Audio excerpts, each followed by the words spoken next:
आज मला सर इथले राजकारणी म्हणतात, प्रकाशराव तुम्ही ही मागणी करणार का?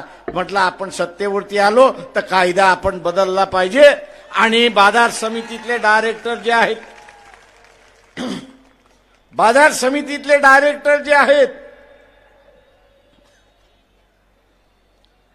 त्या बाजार समितीतल्या डायरेक्टरवरती जबाबदारी दिली पाहिजे की आम्ही भावापेक्षा तुझ्या इलाक्यामध्ये शेतीचा माल विकत घेतला कामा नये, आणि जर घेतला आणि तू जर तिथे परवानगी दिलीस तर तुला 2 वर्ष तुरुंगामध्ये डांबून ठेवण्याचा कायद्यामधला बदल आपण केला पाहिजे.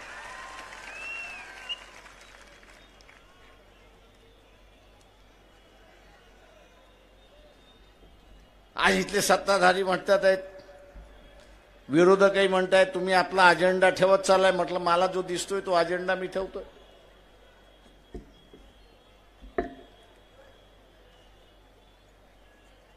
जो अजेंडा आहे तो अजेंडा या ठिकाणी आपल्या समोर मांडला. हरकत काय? ते म्हटले तुम्ही लुटीचं राज्य संपवताय.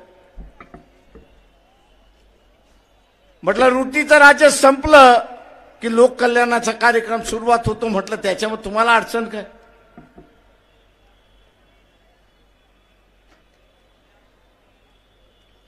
अडचण ही आहे की आपण इथली लूट जी शेतकरी याची होतोय ती थांबवायला त्या ठिकाणी निघालो.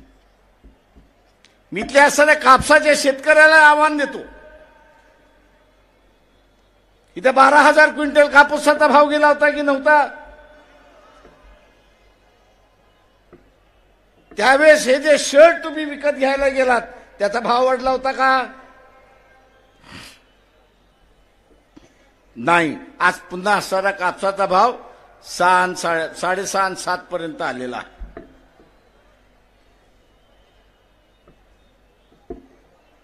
आणि आज सांगितलं जातंय की आंतरराष्ट्रीय बाजारामध्ये असणारा कापसाचा भाव अस्थिर आहे आणि म्हणून आम्ही भाव इथं नियंत्रण करू शकत नाही.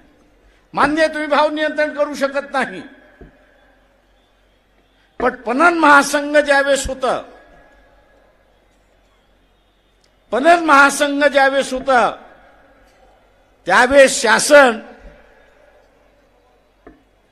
कापूस विकत घेत होता पणन महासंघाच्या वतीने. पण कापूस खरेदी करून झाल्यानंतर एप्रिल मे महिन्यामध्ये 500 रुपये क्विंटल बोनस वाटत करत होते की नाही? मी इथल्या असणाऱ्या शेतकऱ्याला आवाहन करतो की त्या काळचं सरकार हे जर कापसाच्या शेतकऱ्याला 50 रुपये 500 रुपये क्विंटल हे बोनस देऊ शकत होती तर आज का देऊ शकत नाही? बोनसच्या स्वरूपामध्ये आज तुम्ही का देऊ शकत नाही?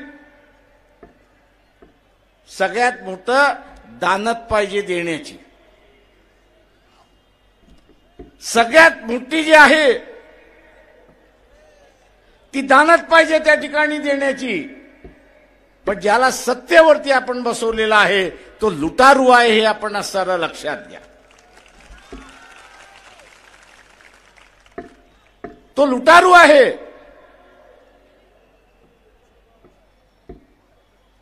या लुटारूंना नियंत्रण ठेवणारं कोणी नको आहे म्हणून ते आम्हाला म्हण तुम्ही 2च घ्या.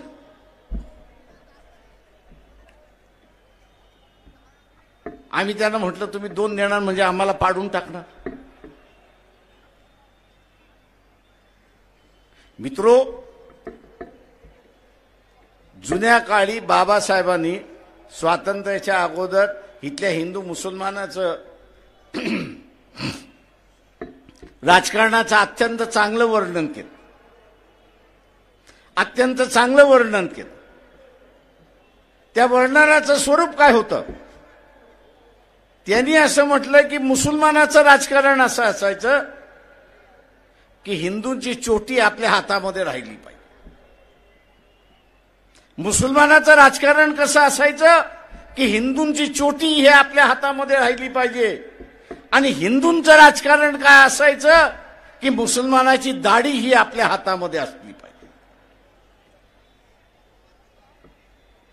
दाढी ही आपल्या हातामध्ये असली पाहिजे.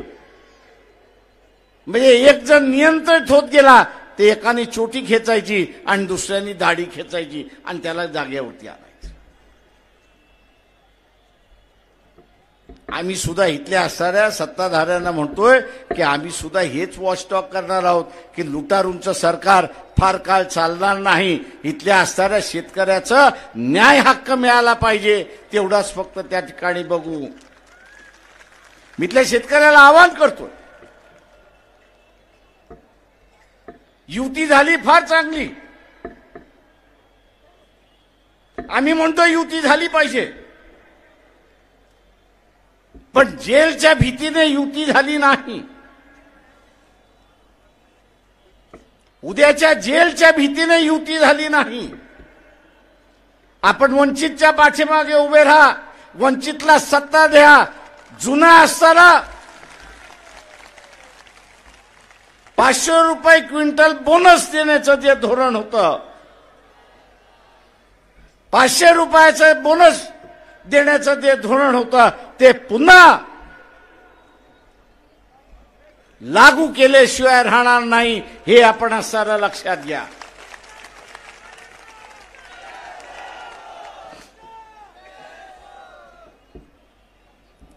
तुम्हाला असणारं कुटुंब जगवावी लागतात.